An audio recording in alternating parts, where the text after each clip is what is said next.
we fought in USF for.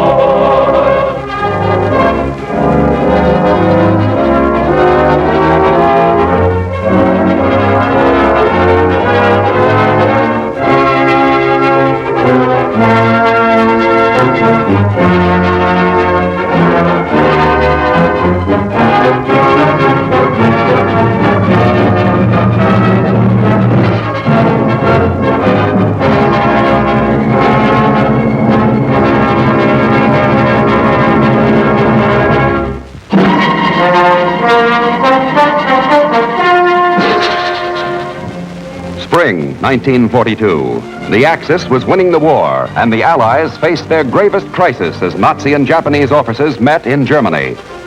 If their victories continued, and as yet there was no force to stop them, the Axis powers hoped their armies would victoriously meet in Asia, just as their tacticians met for maneuvers. Each greedy for immediate conquests, they planned to completely dominate the world. In those black days of 1942, German armies and air forces pushed toward Japan. Relentlessly, the gigantic Axis pincers were threatening to close in Central Asia. That's why American industry doubled and quadrupled its war effort. There was definite hope for victory, provided the British and Russian people could give the United States time to supply our allies and time to build an air force which could smash the Axis pincers. It wasn't long, and the Truman Committee was able to state, "We have succeeded in building up an air industry in the U.S. which our foes cannot hope to equal." But planes alone were not enough, and so specialized training began in 1942 under the watchful eye of Secretary of War Henry Stimson. He saw the 82nd Airborne Flying Foot Soldiers change from a brave dream into a deadly fighting machine under command of General Matthew Ridgway. The 1st Air Troop Carrier Unit had been set up by the AAF to work with paratroopers.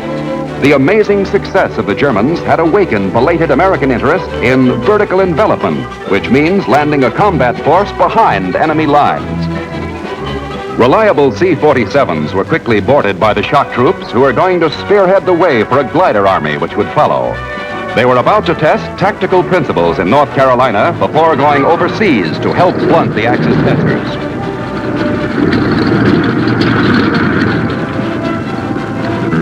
For all the great airborne operations of the war, American troop carrier men and planes provided most of the lift. There was nothing new about an airborne army. Billy Mitchell had received approval for such an operation during World War I. But even he never dreamed of entire armies filling the skies. In theory, the American paratroopers dropped on surprise defenders and seized bridgeheads for the gliders. On other airfields, towcraft, modified C-47 Skytrains hitched on troop carrier gliders which were loaded and ready. Nylon, the new strong synthetic, was science's answer to the tow rope problem.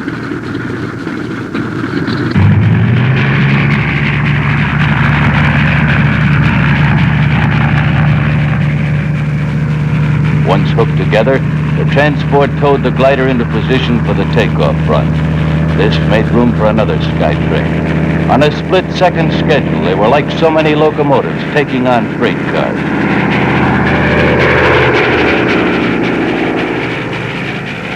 Some Skytrains hauled double freights.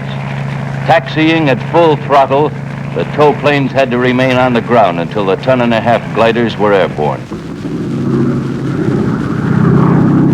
Once over the drop zone, glider pilots cut their ships loose to play their special part in the pattern of attack. Banking sharply away, they dove for the ground. Quickest possible landing kept the unarmed gliders from being easy game for enemy fighters. As more cut loose and headed down to the spinning earth, the glider army joined the paratroopers who had set up points of resistance. Thus, the AAF gave the infantry wings, and the weapon, vertical envelopment, became a reality. Another weapon in America's arsenal for global war was the skill and experience of our great commercial airlines operating under contract to the War Department. July 1942, this ferrying service was reorganized as the Air Transport Command under veteran flyer General Harold George. In the company of C.R. Smith, his deputy, they inspected new installations. By summer, ATC routes touched all 6 continents. The growth of the Air Transport Command closely paralleled the expansion of the Air Force itself. In less than 2 years, sky bridges connected practically every corner of the world.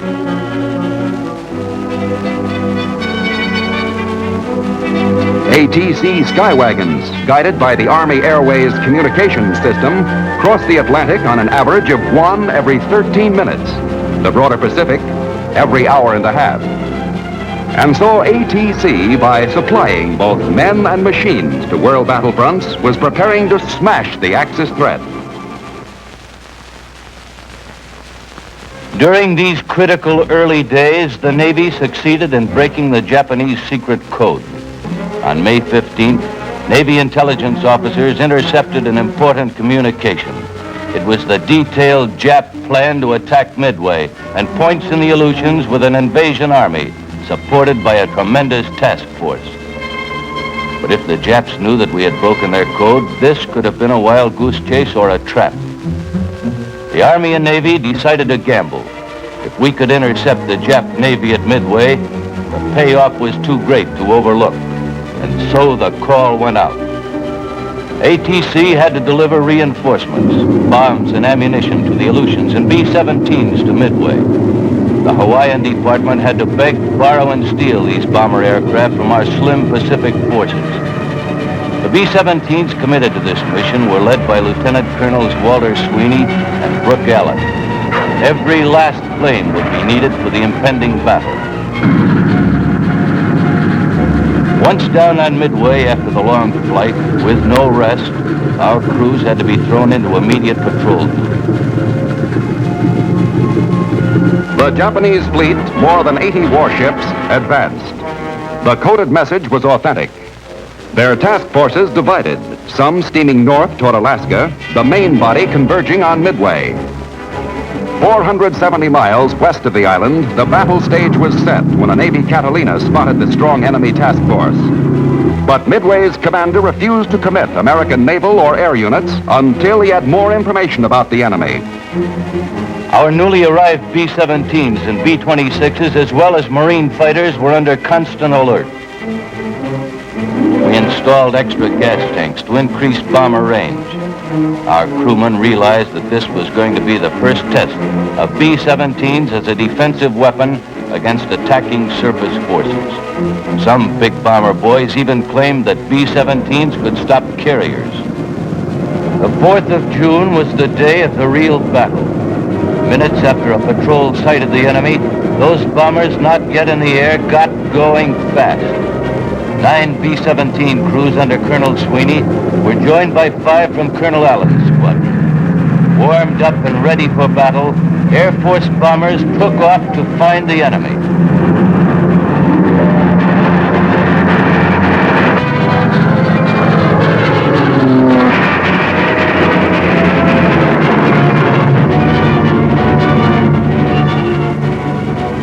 Rendezvous point was Curie Island, from where our bombers were to proceed west to the target.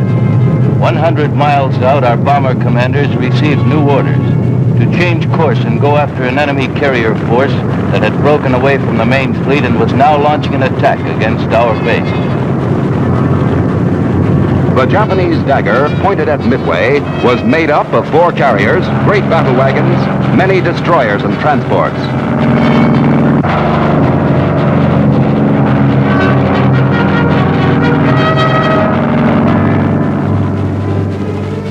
The mission of the Imperial carrier planes was to rake the island's gun emplacements and bomb the way for an invasion.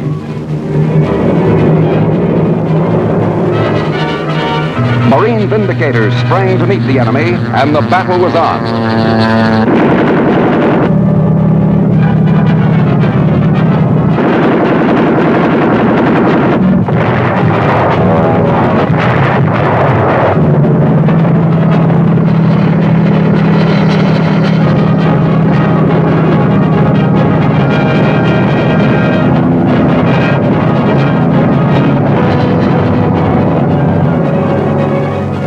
In the heat of battle, our flag was struck down.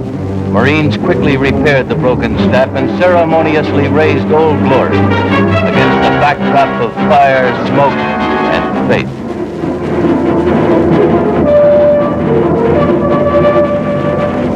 Units of the U.S. Navy, including 3 flat tops, had raced up to Midway. Navy fighters and bombers were wound up and sent off while the Japs were still pounding U.S. defenses. Enemy destroyers and cruisers were the target. Our marauders and fortresses went after enemy carriers. Jap units were like huge magnets attracting Navy planes, Marine dive bombers, and AAF heavies. One B-17 found his target and leveled off.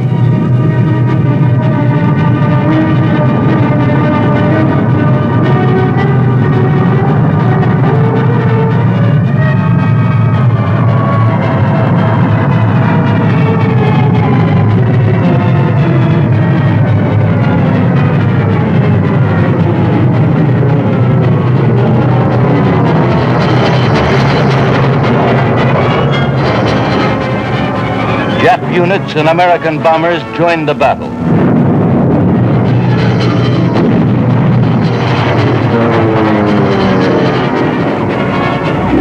This Jap Betty got through our barrage. It was a free-for-all.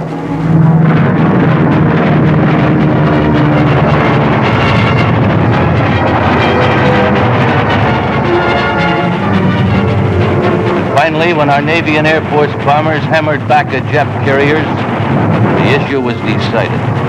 First, our bombers attacked from 3,600 feet and then came down to strafe the decks.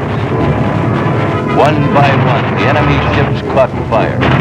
During the 3-day battle, aside from 8 auxiliary vessels sunk or damaged, Japan lost 4 carriers, 2 heavy cruisers, and 3 destroyers, in addition to 275 aircraft and 4,800 men. We had smashed the Jap dagger.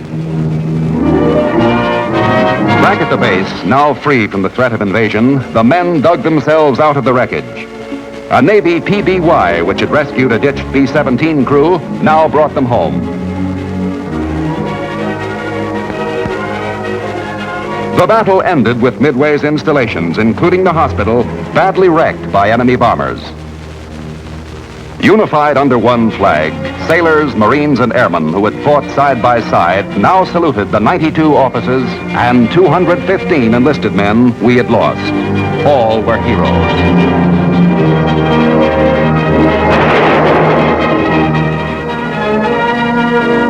In the Battle of Midway, perhaps the most important single engagement of the Pacific Naval War, the airplane at last proved itself a defensive weapon against attacking surface forces. Once again, the AAF had demonstrated its ability to meet the enemy on land, on sea, and in the air. It was planned destiny that the Axis pincers would suffer the crushing blows of the greatest striking force in military history, the United States Air Force.